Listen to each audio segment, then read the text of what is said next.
Maanuun jedhe tuulamni kaanee deemu yoo deemnu nama hundaan nu galchanii maal goona ka jedhullee amma dhaabannee waliin mari'achuutti geenye nama of keessaaf illee namni sadi haa deemu jedhanii balbalma waajjira poolisii dhaabbannee jechuu gir jenneen dhanyanii nama sadi taanee dhanye.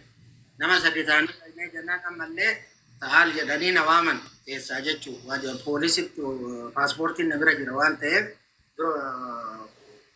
poolisiitti paaspoortii isa waan kenneef hanga xumuratti na fuudhanii deemanii iddoo sadi na geessanii na qoratanii akkamitti dhufuu dandeettanii maal mucayyootii yaada jedhu hunda kaasanii jechuudha. Nutis firooma rileeshinii qabdanii bileed rileeshinii qabnu ani ollaa mucayyootii manni kennaa fi manni isaanii bitamaa fi mirga akkana fageenya addaan hin qabu yaada jedhu itti kaasee anis akka isaan narraa fudhatan taasisee narraa fudhatanii ayyee isiin kiristaana isiin maseeyidha ati musliimaa naan jedhan biyyi keenya ollaan keenya gariin musliima gariin kiristaanaa akkasumaa jedheen beekamaadha.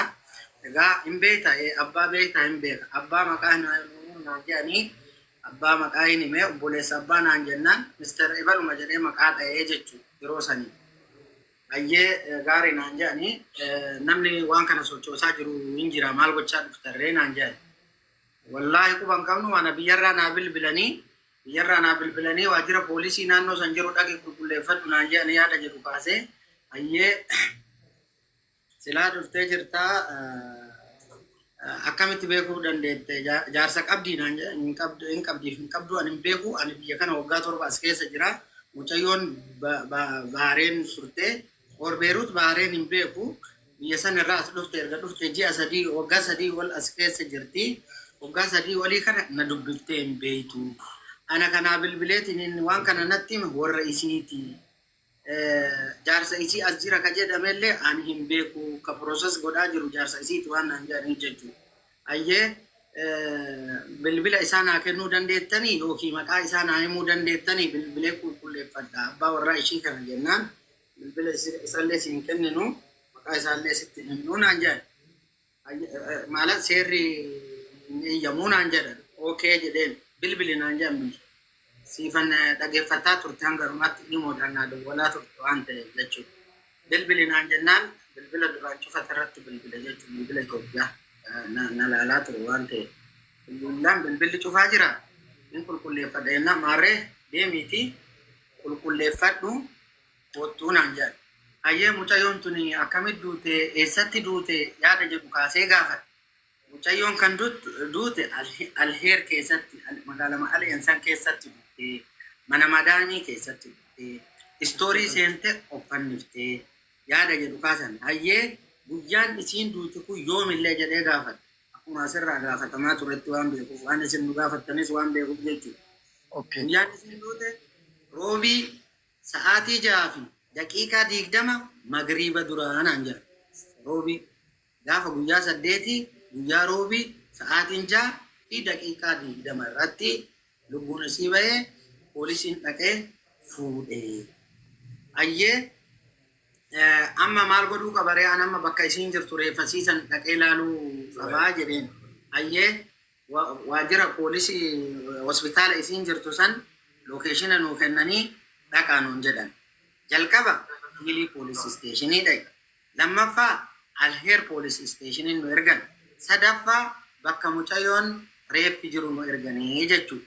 Walumaa galatti maarree nu eeggadhuu jedhan amma ID kiyya narraa fuudhanii bilbila kiyya narraa fuudhanii sii bilbila jaarsa ta'uu fi jaarsa ta'uu dhabuu kana nu qulqulleessi maal baate nu qulqulleessi naan jedhanii ayyee anillee isinii qulqulleessaa warratti bilbila jedheeni bilbila warraa hin qaba jedheeni akkaataa kanaan addaan gallee isiniin jedha yaa jama dhugaan kana dhugaa mucattii rabbi haa baasu akka kana oola. Baay'ee gaariidha. Kaliifaa koo chaarjii kiyyan irratti dhaabbataa too jira.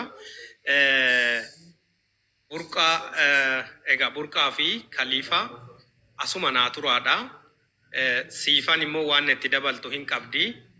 Siifan mee ati maal jetta tokkoffaa immoo abdiinis silaati kaliifan abdiirraas sabboonarraa waan gaafachuu qabu baay'eetu ture. sabboonaa sanyii Jawaar waan gaafachuu qabu silaa baay'eetu ture nan dhufaatiin eegaa jettee deemtee isa mana banatti isa itti deebina amma kallattiidhaan garamitti deebina ammanaa fi jara kana ol nu dhiistanoo ammanaa fi jara kana ol nu dhiistanoo rabbii sodaadhaati. amma kallattiitti nu deema gara dhugaatti wallaahi dubbii balleessita malee dubbiin tolchitu dhiisi qoyal tokko. dhugaatti Naa fi jara kana ol nu dhiisaa piliis uummanni kun laffe oolee afaan goggogaa oolanii hospitaala poolis isteeshina sadii fi hospitaala namni dhaqe gaaza isaanii baasaa oolanii mee laali.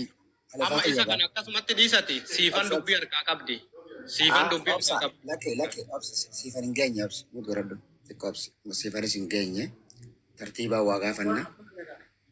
Abboon xumuranne kooyi ila jarana hin xumuranne Dheeratee xiqqoo haasoo keessatti hin himtanii. jechuun akka dubbiidhaan booda isinii tolu. Hafuuta tumee dhiisaaf Nuuraddiin kana Nuuraddiin fitadhu abiibi. Ayyaa fitadha ayyaa.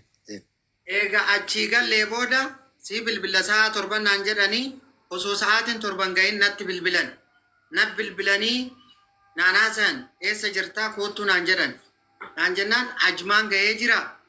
Amma ajmaan keessa jiraa jennaan daqiiqaa 30 booda mucaan hin dhufa. Mucaan hin dhufa.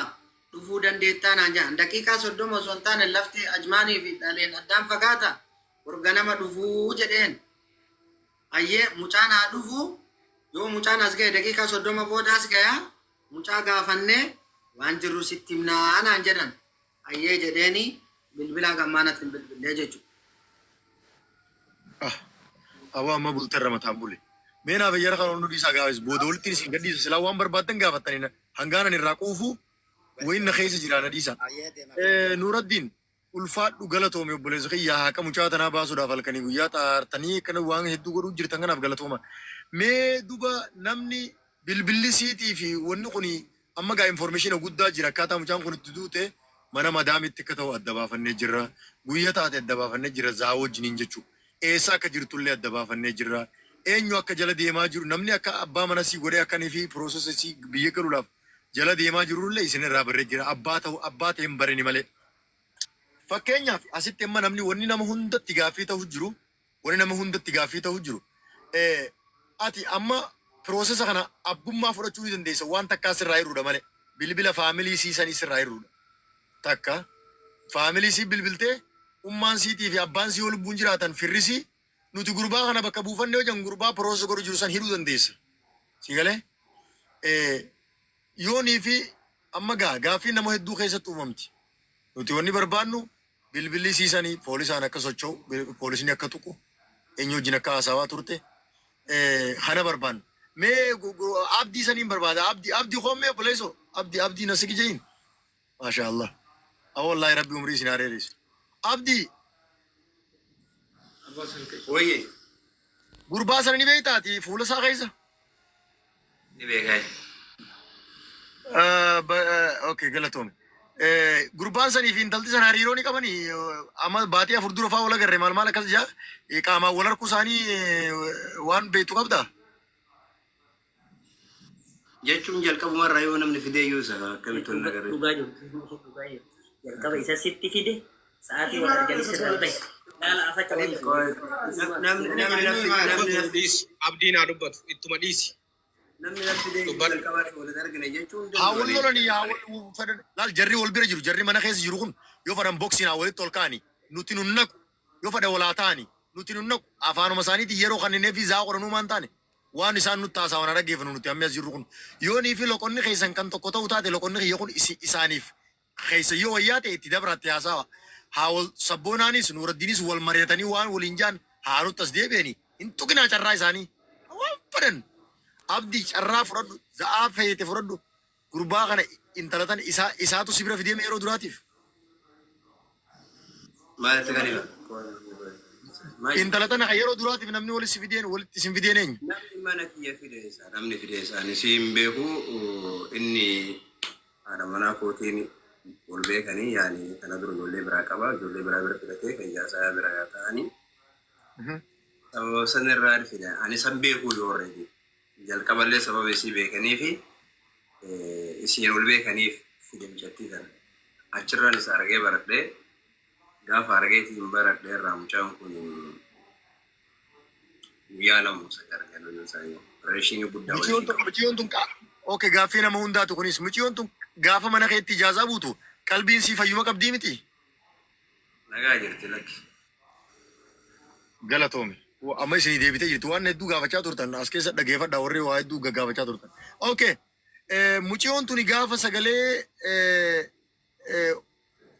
jaartii teetiif qabdu ifin ajjeesuu deemaa kana gaafettee qabduuf sanii ammaas dhimma waraqaa barreeffamee isa wajji wal qabatee dhimmi waraqaa barreeffamee isa waraqaan isa yoo barreeffamu jiru imimmaanii irra bubbee jira. Ana malee nam tokko nagarree waan san. Waraqaan poostitee jiru san nama booyaa. Nama hunda arge tuttuq irra gadhiifameera nama hunda arge nama meeqatu sheer godhe gara nama 1,000 oliitu sheer godhe wanta bichaan argite hin qabdu. Booyaan baan imimmaa waraqaa irra bu'e. Imimmaa waraqaa irra bu'een baan. Nama mara arge namni miidiyaa fayyadamu. Abdii kiyya walii gallaa qoye nama hunda arge warri nan arge namni waraqaan san namni biraa akka barreessetti namni biraa shakkaa ture garuu waraqaa san nama booyaa tureetu barreesse nama booyaa ture kan imimmaa waraqaa san irra bu'an.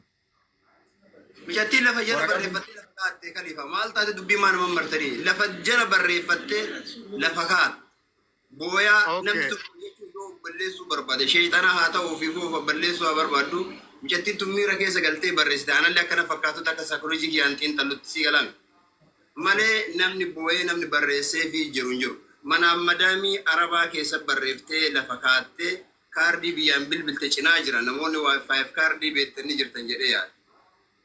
Sigalte 5 kaardiin cinaa jira wal biratti sawwarame kan ergan sigalte madaamiin haadha manaa kootitti ergite haati manaa kan koo mucaa kana ergite jalqaba isa fide gatii ta'eef isa irraan gara nama ambaasii tokkotti ammallee qaama ambaasii keessa dalagu tokko dubbifnetti ergine namni waraqaan kun bira ga'e madaamii wajjin nama afur madaamiin haadha manaa kootti ergite haati manaa kan koo gurbaa isii fide kana ergite irraan qaama ambaasii gad dubbifne kana ergite.